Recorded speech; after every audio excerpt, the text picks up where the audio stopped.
مزید اس میں طلاق سے مزید جو ایک سب سے کریٹیکل ایشو آیا، اب دیکھتے ہیں، وہ طلاق مرتانی فَإِن سَكُن بِمَعْرُوفٍ أَوْ تصریح بإحسان ولا يحل لكم أن تأخذوا مما آتيتموهن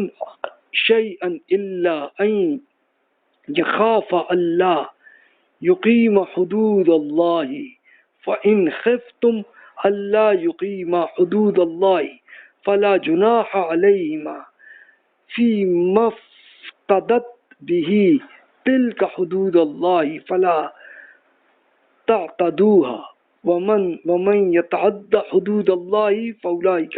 هم الظالمون۔ اب یہ دیکھیں کہ یہ وہ معاملہ ہے کہ جس پہ وہ 3 طلاقوں کا آپ نے سنا ہوگا کیس، یہ وہ اس پہ معاملہ ہے۔ اب یہ شوہر کو حکم دیا اللہ نے کہ یہ طلاق ایک رشتہ نکاح میں 2 مرتبہ اب طلاق دے سکتے ہیں، اس کے بعد پھر بھلے طریقے سے روک لینا ہے یا خوبی کے ساتھ رخصت کرنا ہے، یہ 2 مرتبہ ان کو آپشن دی ہوئی ہے۔ پھر فرمایا کہ رخصت کر دینے کا فیصلہ ہو تو آپ کے لیے جائز نہیں ہے کہ جو کچھ ایسٹس آپ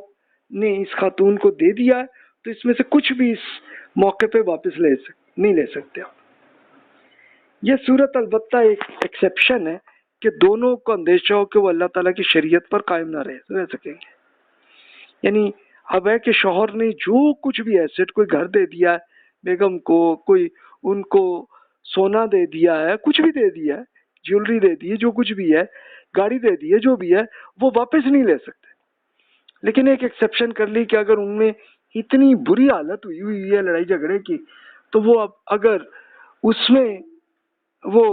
ہو کہ آپس میں لڑائی جھگڑا بہت چل رہا ہے، لیکن اب شوہر اس لیے نہیں طلاق کر رہا کہ یار وہ اتنا بڑا جو میں کر بیٹھا ہوں ایکسپینسز، وہ تو واپس نہیں آئیں گے کسی طرح، تو اللہ تعالیٰ نے اس حد تک وہ دے دی ہے کہ، لیکن یہ شوہر کو نہیں، یہ خاتون کو دی ہے کہ چلو اس میں پھر وہ جان چھڑانا چاہیں تو کر سکتی ہے۔ پھر فرمایا پھر اگر آپ پر بھی اندیشہ ہو کہ وہ اللہ تعالیٰ کی شریعت پر قائم نہیں رہ سکتے تو شوہر کی دی ہوئی ان چیزوں کے، ان ایسٹس کے معاملات میں ان دونوں پہ کوئی گناہ نہیں ہے کہ جو خاتون فدیے میں دے کر طلاق حاصل کر لیں، یعنی وہ پراپرٹی یا بڑی رقم ہو یا شوہر کے رومانٹک عرصے میں اپنی بیگم کو جو کچھ بھی دے چکا ہے تو اب طلاق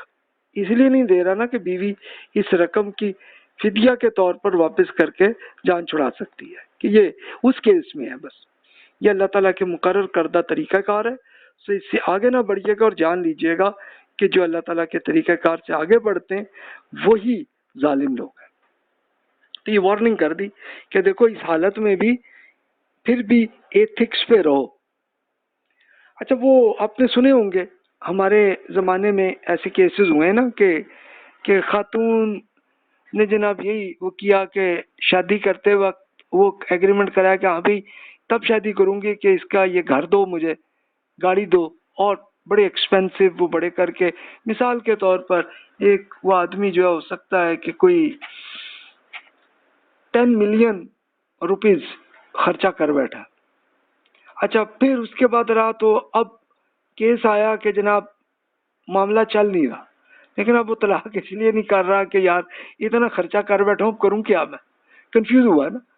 تو اللہ تعالیٰ نے پھر خواتین کو اجازت دے دی کہ ٹھیک ہے بھی تم پھر طلاق لینے کے لیے پھر یہ والے جو ہے نا یہ دے دو واپس تاکہ جان چھوٹے، یہ اس کے لیے اجازت دے دی۔ اچھا لیکن بعض تو پھر ایسے فراڈ کے کیس بھی ہوئے کہ خاتون نے کیے اس لیے کہ چلو بھی یہ پوری پراپرٹی لے کے اس کے بعد کوئی مہینہ 2 گزار کے چلو بھی طلاق دو، اور اس کے بعد پھر عدالت میں چلی جاتی ہیں۔ تو اس طرح کے کیس دیکھیں تو یہ اس نوعیت کے بھی، لیکن یہ کہ خاتون اللہ تعالیٰ سے ڈرنے والی ہیں تو وہ ویسے ہی جان چھڑانے کے لیے دے دیں، ٹھیک ہے جی۔ اب مزید فرمایا فَإِن طَلَّقَهَا فَلَا تَحِلُّ لَهُ مِن بَعْدُ حَتَّى يَنكِحَ زَوْجًا غَيْرَهُ فَإِن طَلَّقَهَا فَلَا جُنَاحَ عَلَيْهِمَا ان یتراجعها ان ظن ان یقیم حدود اللہ وتلک حدود اللہ یبینها لقوم یعلمون. تو پھر اگر 2 مرتبہ طلاق سے رجوع کے بعد، یعنی 2 مرتبہ، ایک بار طلاق دی نا، لیکن پھر وہ مسئلے حل ہو گئے تو اس کو کینسل کر لیا طلاق کو،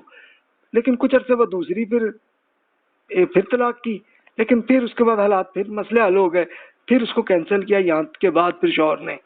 اسی رشتہ نکاح میں بیوی کو پھر تیسری بار پھر دے دی طلاق، تو اب وہ اس کے لیے جائز نہیں ہوگا،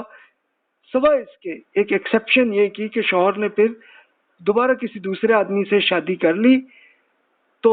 اس کے بعد پھر کیا ہوا کہ لیکن اگر اتفاق سے اس دوسرے شوہر نے بھی اس خاتون کو طلاق دے دیا، یا وہ شوہر دوسرا جو ہے وہ فوت ہو گیا، تو پھر بشرطہ کہ وہ طلاق نہیں ہے،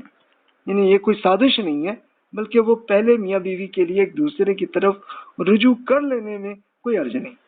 اگر یہ توقع رکھتے ہیں تو اب وہ اللہ تعالیٰ کے طریقہ کار پر قائم رہیں گے. یہ اللہ تعالیٰ کے مقرر کردہ لمٹس ہیں جنہیں وہ ان لوگوں کے لیے واضح کر رہا ہے جو علم حاصل کرنا چاہے. یعنی شوہر کو بھی لمٹ بس 2 مرتبہ ہے طلاق دینے کی، تیسری بار دیں گے تو بس پھر کوئی تعلق نہیں. اس کے لیے پھر ایک ایکسیپشن کر لی گئی تھی کہ اب وہ اس کے بعد خاتون نے اس کے بعد شادی کی، اتفاق سے وہ پھر دوسرے شوہر سے بھی علیحدگی ہو گئی یا دوسرے شوہر فوت ہو گئے بالفرض، تو اس کے بعد پھر ٹھیک ہے، وہ پہلے شوہر سے دوبارہ بھی کر سکتی شادی، تو یہ آپشن کر دی ہے، لیکن جو لمٹ رکھی ہے وہ 2 بار ہی ہے طلاق دینے کی. تو یہ، لیکن ہمارے یہاں اصل میں اس پہ انفارچونیٹلی ایک اسی آیت کو غلط سمجھنے سے بڑے مسئلے پیدا ہوئے. انہیں ہوتے کیا ہے کہ جب وہ بالکل غصہ ہوتا ہے، لڑائی جھگڑا ہو رہا ہوتا ہے، اس میں وہ سیدھی 3 طلاقیں کر کے فارغ کر بیٹھتے ہیں بندے، اور اس کے بعد پھر اس کے بعد جب وہ تھوڑی عقل آتی ہے، 7 یار بچے ہیں، ان کا کیا کریں، تو اس وقت بڑی کنفیوژن میں ہوتے ہیں. اور خاتون کے بھی یہی معاملہ ایسے ہی چل رہا ہوتا ہے. تو اب اس کے لیے دیکھتے ہیں کہ رسول اللہ صلی اللہ علیہ وسلم نے اس میں کی خاص طور پر یہ فرمایا ہے جس کو کہتے ہیں حلالہ. حلالہ کیا ہے؟ حلالہ یہ ہے کہ اب وہ 3 طلاقیں تو ہو گئیں، ہونے کے بعد اب وہ خاتون پھر چلو دوستی ہو گئی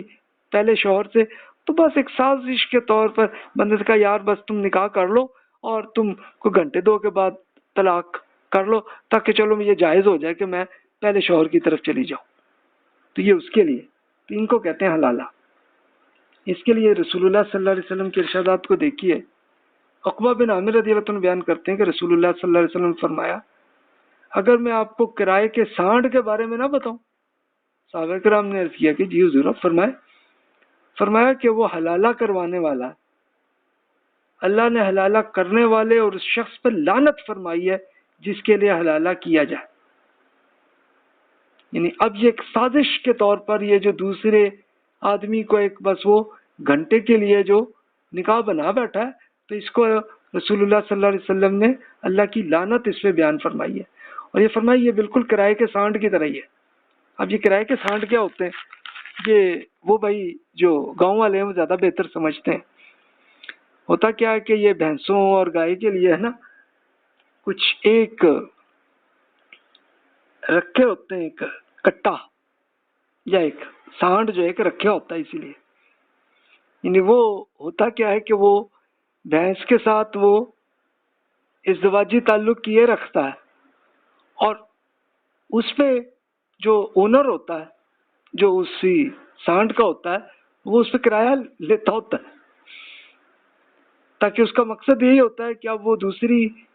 کسی بھینسوں کے ساتھ تعلق چلتا جائے تو بچے پیدا ہوتے جائیں. تو لوگ اس لیے کرتے ہیں. اور ظاہر ہے کہ اب دیکھیں بھینسوں سے یا گائے سے تو دودھ مل رہا ہوتا ہے نا، انکم آ رہی ہوتی ہے لوگوں کو،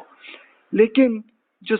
سانڈ ہوتا ہے اس سے کوئی اس کو انکم نہیں مل رہی ہوتی، اس بندے کو صرف خرچہ ہی ہوتا ہے، اس کو کھانا ہی دے رہے ہوتے ہیں، تو وہ اسی لیے اس پہ کرایہ لیتے ہوتے ہیں. تو رسول اللہ صلی اللہ علیہ وسلم نے اس مرد کو بھی بالکل اس سانڈ جیسا ہی کہا ہے جس پہ اللہ کی لعنت ہے جو حلالہ کرے. ایک اور حدیث دیکھتے ہیں، عبداللہ رضی اللہ عنہ بیان کرتے ہیں کہ رسول اللہ صلی اللہ علیہ وسلم نے ان لوگوں پر لعنت فرمائی ہے جس پر ٹیٹو بنانے والیوں اور بنوانے والیوں پر، یعنی یہ دھوکے کے ایک فراڈ کے طریقے ہوتے تھے آپ کے زمانے میں، پھر نقلی بال لگانے والیوں اور لگوانے والیوں پہ، سود کھانے والے اور کھلانے والے پہ، حلالہ کرنے والے اور کروانے والے، یعنی حلالہ جو بندہ کر رہا ہے وہ بھی اور جو کروا رہا ہے اسے بھی، ان سب پہ اللہ کی لعنت ہے۔ اچھا، اب یہ جو ٹیٹو اور یہ جو پورا ایک فیشن آج کل بن گیا ہے، تو آج کل تو بس ایک فیشن کے طور پر ہوتا ہے، لیکن رسول اللہ صلی اللہ علیہ وسلم کے زمانے میں کچھ خواتین یہ حرکت کرتی ہوتی تھیں، اسی لیے صرف یہ دکھانے کے لیے کہ وہ نوجوان ہیں، یعنی مقصد یہ ہوتا تھا کہ صرف ایک چلو امیر آدمی جو ہے نا اس کو اسی طرح ہم پھنسا کے اس سے شادی ہو جائے، چلو ہمیں ایک بڑی آمدنی آئے، اس طرح اپنے نقلی بال وہ اسی لیے لگا لیتی تھی، یعنی مقصد یہ ہوتا ہے ایک فراڈ کا ایک طریقہ تھا۔ تو آج کل آپ سوچ لیں، آج کل فراڈ کے اور جو طریقے ہیں وہ بھی سوچ لیجیے، تو ان سب پہ وہی اپلائی آئے گی۔ اچھا